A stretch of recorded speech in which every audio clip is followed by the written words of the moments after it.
12th plus 2 Tamil Nadu State Board English Simplified The Castle Edwin Muir Small questions Part 1 la small questions பார்க்கலாம். Who is the narrator of the poem? இந்த போயத்தை கதையாக சொல்கிறவர் யார்? இந்த போயத்தை விளக்கி சொல்கிறது, இந்த நிகழ்ச்சியை சொல்கிறவர் யார் அப்படின்னு கேட்குறாங்க. According to the poem The Castle by Edwin Muir, the narrator of the poem is one of the soldiers or guards stationed at the castle who witnessed the betrayal from inside the castle. எவ்வளோ கொடுமை பாருங்கள். அது யாருன்னா, அது உள்ளேயே, அந்த கோட்டைக்குள்ளேயே இருந்த ஒரு சோல்ஜர், ஒரு வீரன், இல்லாட்டினா ஒரு கார்டு, ஒரு காவலாளி, ஒருத்தர். அதை நேரடியாக விட்னஸ் பண்ணவங்க, அவங்க தான் சாட்சியே இந்த பெட்ரேயல்லாம் துரோகத்துக்கு. எவ்வளோ பெரிய துரோகம்! அந்த கோட்டை வீழ்ந்ததே துரோகத்தினால தான், வீரத்தினால இல்லை. அந்த துரோகத்துக்கு இருந்த சாட்சி அவர் தான் இந்த கதையை சொல்கிறாரு, இந்த போயத்தோட கதையை. How long did the second question B, how long had the soldiers been in the castle? சோல்ஜர்ஸ்லாம் அந்த கோட்டையில் எவ்வளோ நாள் இருந்தாங்க? According to the poem The Castle by Edwin Muir, the soldiers had been in the castle for the whole summer. முழு கோடைக்காலம் ஃபுல்லாக, அந்த கோடை ஃபுல்லும் அந்த வீரர்கள் அந்த கோட்டைக்குள்ளேயே தான் இருந்தாங்க. எப்படி இருந்தாங்க? Comfortable, confident, believing the castle was completely safe. எவ்வளோ உறுதியாக இருந்திருக்காங்க பாருங்கள். கம்ஃபர்டபுள், அவ்வளோ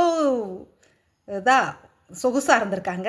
கான்ஃபிடென்ட், அவ்வளோ உறுதியாக இருந்திருக்காங்க. Believing the castle was completely safe. என்ன நம்பியிருக்காங்க? பக்கா சேஃபாக இருக்குது இந்த கோட்டை. அதனால் எந்த கொம்பனாலையும் அதை வெற்றி கொள்ள முடியாதுன்ற அந்த உறுதி மனப்பான்மையோடு இருந்திருக்காங்க எல்லா வீரர்களும் அந்த கோட்டைக்குள்ளே. C, why were the soldiers in the castle fearless? ஏன் அந்த சோல்ஜர்ஸ்க்கு பயமே இல்லை? அந்த கோட்டைக்குள்ளே இருந்த எந்த வீரர்களுக்குமே சுத்தமாக பயமே இல்லை. ஏன் அப்படின்னு கேட்குறாங்க. According to the poem The Castle by Edwin Muir, the castle was safe and with plenty of arms and food. அது பக்கா சேஃபாக இருந்திருக்கு. அந்த கோட்டை ஃபுல்லாக நிறைய கருவிகள், போர்க்கருவிகள் ஃபுல்லாக நிறைஞ்சிருக்கு. சாப்பாடும் ஃபுல்லாக இருந்திருக்கு. The gates was very strong. The gates were very strong. அந்த கோட்டை சுவர்கள், கோட்டை வாசல்களும் பயங்கர உறுதியாக இருந்திருக்கு. Walls were thick like rock. அப்படியே பாறை மாதிரி கடினமாக இருந்திருக்குது கோட்டை சுவர்கள். அப்புறம் அந்த கேப்டன் வாஸ் பிரேவ். அதோட அந்த தளபதி, அந்த கோட்டை தளபதி இருக்கார்ல, கோட்டை தலைவன், அவரும் பயங்கர வீரம், நல்ல வீரம் நிறைஞ்சவராக இருந்திருக்காரு. thus the soldiers were fearless inside the castle. அதனால் அந்த உள்ளே இருந்த போர் வீரர்களுக்கு கொஞ்சம் கூட பயம் இல்லை. ஏன்னா இந்த கோட்டையை பிடிக்கிறதுக்கு யாராலையுமே முடியாதுங்கிற அந்த உறுதிப்பாடோடு இருந்திருக்காங்க. வேர் த எனிமீஸ்? இது ரொம்ப முக்கியமான கேள்வி. பகைவர்கள், எதிரிகள் எங்கெல்லாம் இருந்தாங்க அப்படின்னு கேட்குறாங்க.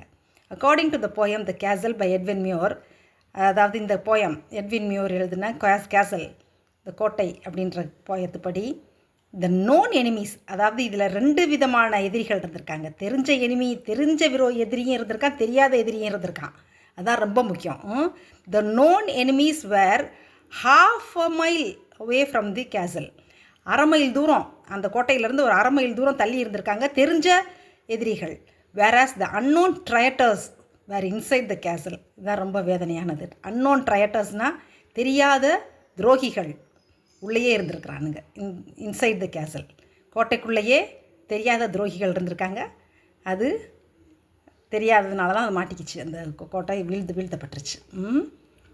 அடுத்து இ, why does the narrator say that the enemy was no threat at all?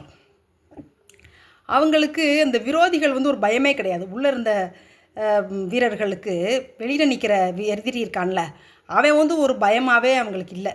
ஏன்னா according to the poem the castle by Edwin Muir, the walls were thick like rock, the gates were very strong.